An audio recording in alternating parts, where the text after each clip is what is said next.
మహాకుంభమేళ చివరి దశకు చేరుకుంది. ఫిబ్రవరి 26న ముగియనున్న ఈ మహోత్సవానికి మరో అద్భుతమైన ఖగోళ ఘట్టం తోడు కాబోతోంది. ఫిబ్రవరి 28న సౌరమండలంలోని 7 గ్రహాలు ఒకేసారి ఆకాశంలో అరుదైన దృశ్యం మనకు కనువిందు చేయబోతున్నాయి. ఈ అనంత విశ్వంలో ఎప్పుడు ఎక్కడో ఒక చోట వింత సంఘటనలు జరుగుతూనే ఉంటాయి. అందులోనూ ఆకాశంలో అరుదుగా జరిగే అద్భుతాలను చూడటం అంటే ఎవరికైనా చాలా ఇష్టం.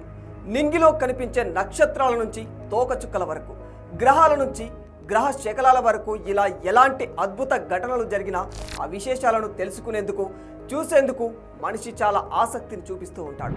ఇక జీవిత కాలంలో ఒక్కసారి మాత్రమే ఆకాశంలో కనిపించే సుందర దృశ్యాలైతే ఎవ్వరూ మిస్ చేసుకోరు. అలాంటి అరుదైన ఖగోళ దృశ్యం ఒకటి ఈ ఫిబ్రవరి 28న కనువిందు చేయబోతుంది. ఆ రోజున 7 గ్రహాలు భూమికి సమాంతర రేఖలో వరుసగా కనిపిస్తాయట.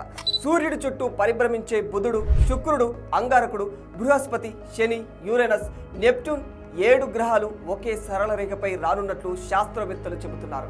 ఈ గ్రహాల కలయిక మహాకుంభమేళకు మరో విశిష్టతను తీసుకువచ్చినట్లు ఆధ్యాత్మికవేత్తలు సంబరపడుతూ ఉన్నారు.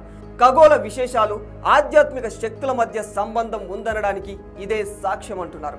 మరి నిజంగానే 7 గ్రహాలు ఒకే సరళ రేఖపైకి రావడం అనేది సాధ్యపడుతోందా? అసలు ఇలా అనేక గ్రహాలు ఒకే లైన్లోకి వచ్చే ప్రక్రియను ఏమంటారు? ఈ గ్రహాల సమూహం ఏర్పడటం వల్ల భూమిపై ఏమైనా ప్రభావం పడుతుందా?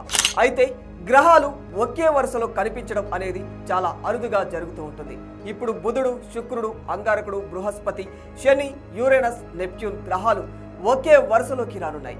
మనం భూమిపై నుంచి చూసిన సమయంలో ఒకే వరుసలో దర్శనమిచ్చినప్పటికీ వాస్తవానికి గ్రహాలకు మధ్య చాలా దూరం ఉంటుంది. ఇంకా ముఖ్యమైన విషయం ఏమిటంటే ఒకే సరళ రేఖపైకి రావడం అనేది హైలీ ఇంపాసిబుల్. ఎందుకంటే మన సౌర వ్యవస్థలో ప్రధానంగా 8 గ్రహాలు ఉన్నాయి. ఈ గ్రహాలన్నీ సూర్యుడి చుట్టూ వివిధ వేగాలతో వేరువేరు కక్షలలో తిరుగుతూ ఉంటాయి. ఇలా వేరువేరు కక్షలలో వేరువేరు వేగాలతో తిరగడం వల్ల ఇవి ఒకే సరళ రేఖపైకి రావడం అనేది అంత సులువైన పని కాదు. కానీ దీర్ఘ వృత్తాకార కక్షలలో గ్రహాల అమరిక ఉండడం వల్ల భూమి నుంచి చూసినప్పుడు ఆకాశంలో అవన్నీ దగ్గరగా ఉన్నట్లు, ఒకే వరుసలో ఉన్నట్లు ఒక భ్రమను కలిగిస్తాయి.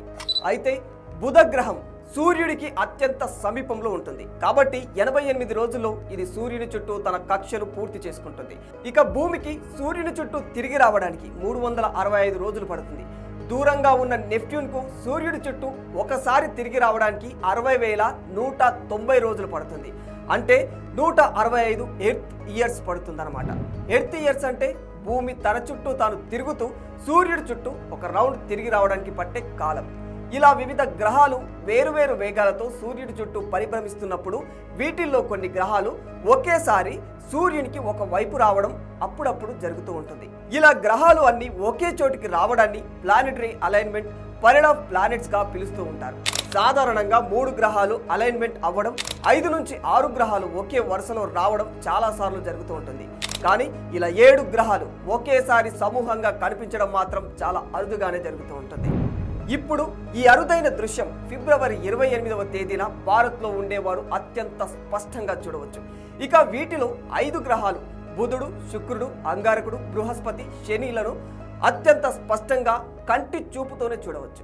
అయితే కాస్త దూరంగా చాలా మసకబారిన గ్రహాలుగా ఉండే యురేనస్, నెప్ట్యూన్లను మనం చూడలేము. కానీ టెలిస్కోప్, బైనాక్యులర్ సహాయాలతో ఈ రెండింటిని కూడా చూడొచ్చట.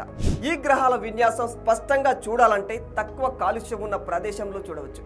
ఆకాశం స్పష్టంగా కనిపించాలి. సూర్యాస్తమయం తర్వాత లేదా తెల్లవారుజామున ఈ దృశ్యం కనపడుతుందని చెబుతున్నారు శాస్త్రవేత్తలు. గ్రహాల కక్షలు భూమి నుంచి చూసే కోణం వల్ల అవి వరుసలో ఉన్నట్టు కనిపిస్తాయి. 50 డిగ్రీల పరిధిలోనే ఈ 5 గ్రహాలు మనకు కనిపిస్తాయని చెబుతున్నారు శాస్త్రవేత్తలు. ఈ అరుదైన ఖగోళ ఘటన మనకు ఖగోళ శాస్త్రంలో ఎంతగానో ఆసక్తిని రేకెత్తించడమే కాకుండా మహాకుంభమేళ సమయంలో జరగడం వల్ల విశేషంగా మారిపోయింది. అయితే ఈ గ్రహాలన్నీ ఇలా ఒకే చోట సమూహంగా మారడం భూమిపై ఏమైనా ప్రభావం పడుతుందా అనేది చాలా మందిలో ఉన్న సందేహం. కానీ ఈ సంఘటన వల్ల భూమిపై ఎలాంటి ప్రభావం ఉండదంటున్నారు ఖగోళ శాస్త్రవేత్తలు. For more videos like this, subscribe Big TV channel.